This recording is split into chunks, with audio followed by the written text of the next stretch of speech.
दुर्घटना परे दुर्घटना पिछा छाड़ुनी ट्रेन दुर्घटना। दर्शक बंधु बाहानगार दुख भूलिबा कष्टकर किंतु हठात काली जिभଳି भाबरे ट्रेन हुत हुत होई जलिला समस्ते भयभीत। भल करी देखि नियंतु ए दृश्य को सबुआड़े धुआं खाली धुआं निया खाली निया जीए जुआड़े पारुछि स्टेशन भितरे दौड़ुछि।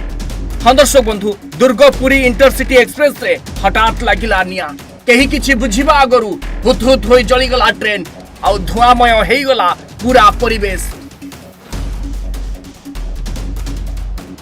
आउ जीए जुआड़े पारिला दौड़ाकू लगिला कारण जीवन बंचेबा थिला सबुठु गुरुत्वपूर्ण।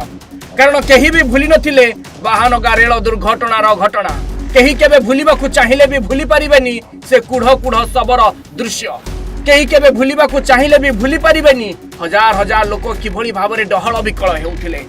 ए दृश्य को मने पकाई सीधा दौड़ी थिले स्टेशन बाहर को लगेज जिनसपत्र सबु छाड़ी जीवन बंचेबा थिला प्राथमिकता। जीए जुआड़े पारुथला सियाड़े दौड़ुथला। हाँ दर्शक बंधु एठी कहि रखिया पई चाहिबू जेमिति पिछा छाड़ुनी ट्रेन दुर्घटना गोटिए परे गोटिए दुर्घटना घटी चलीछि। एई 7 दिन भितरे आउ केते दुर्घटना हेले रेल विभाग चेतिबो बोली लोके प्रश्न कलेनी। जीवन कोन एमिति चली जाए कहार भूल पाई एमिति घटना सब घटुछि जहाकू नै प्रतिक्रिया प्रकाश पाउछि।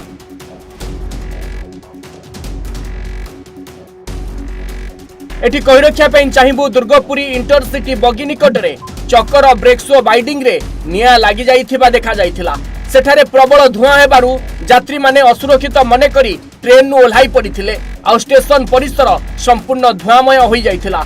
खबर पाई खड़िया रोड रे अग्निशम विभाग कर्मचारी स्टेशन ने पहुंची निया को आयत्त करथिले। तेबे ट्रेन न सबु यात्री सुरक्षित थिबा सूचना मिलिछि।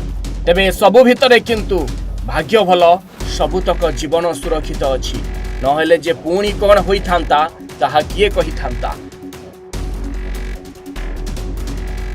नुआपड़ारू कुमारमणि सह युधिष्ठिर महानंदଙ୍କ रिपोर्ट ओडिशा भास्कर।